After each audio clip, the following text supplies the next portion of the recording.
ఈరోజు వీడియోలో కాడొత్తులని ఎన్ని రకాలుగా తయారు చేసుకోవచ్చో తెలుసుకుందాము. అలాగే పువ్వొత్తులని ఏ విధంగా తయారు చేసుకోవాలో చూద్దాం. ముందుగా పత్తిని బాగు చేసుకోవాలండి. దానికోసం గింజలేమీ లేకుండా ఈ విధంగా మొత్తం పత్తినంతా బాగు చేసుకోండి. ఆ తర్వాత అందులో ఏమన్నా నలకలు ఉంటే వాటన్నిటినీ బాగు చేసుకోండి.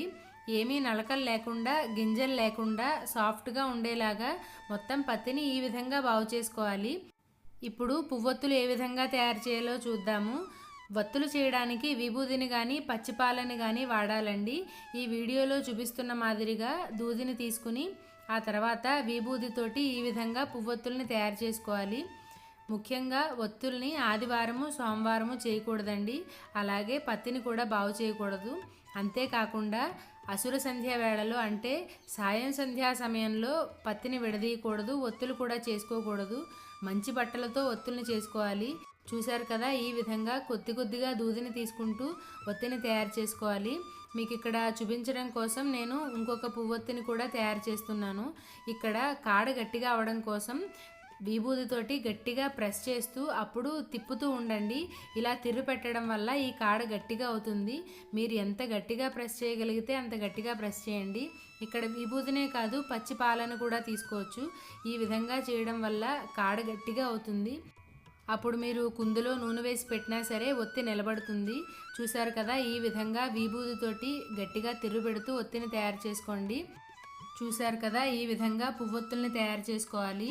కాడొత్తుల కంటే పువ్వొత్తుల్నే నిత్యం దీపం పెట్టుకుంటూ ఉంటారు. ఎందుకంటే పువ్వొత్తులతో దీపం పెడితే పువ్వుల్లా వెళ్ళిపోతాము అంటారు. ఇప్పుడు కాడొత్తుల్ని ఎన్ని రకాలుగా తయారు చేసుకోవచ్చో చూద్దాము. ఇది మొదటి రకం అండి.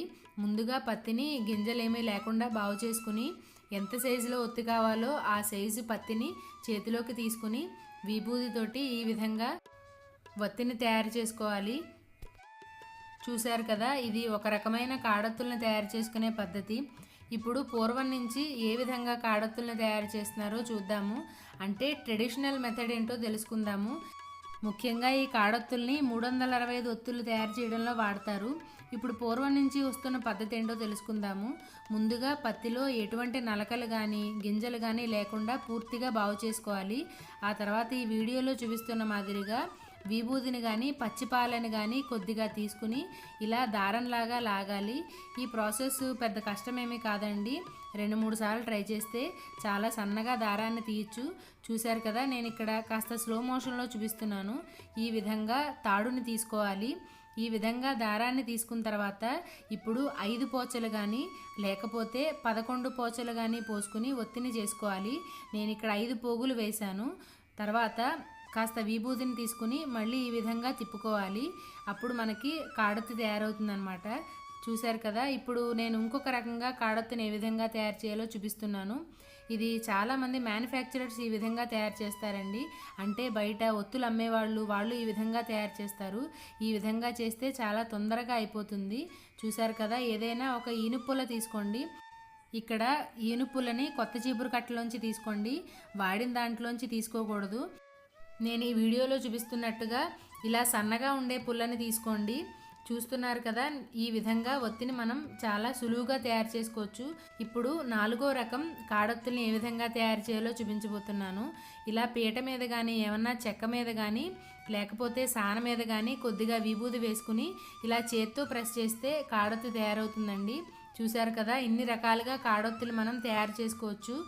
ఇలా 4 రకాలుగా కాడొత్తుల్ని తయారు చేసుకోవచ్చు. మీకు నచ్చితే తప్పనిసరిగా ఇంట్లోనే ఒత్తుల్ని తయారు చేసుకుని దీపాన్ని వెలిగించండి. మనం చేసిన ఒత్తులతో దీపాన్ని వెలిగిస్తే ఆ తృప్తే వేరుగా ఉంటుంది. మీకు ఈ వీడియో నచ్చితే తప్పనిసరిగా లైక్ చేసి కామెంట్ చేయండి. మరిన్ని వీడియోల కోసం ఈ ఛానల్కు సబ్స్క్రైబ్ అవ్వండి.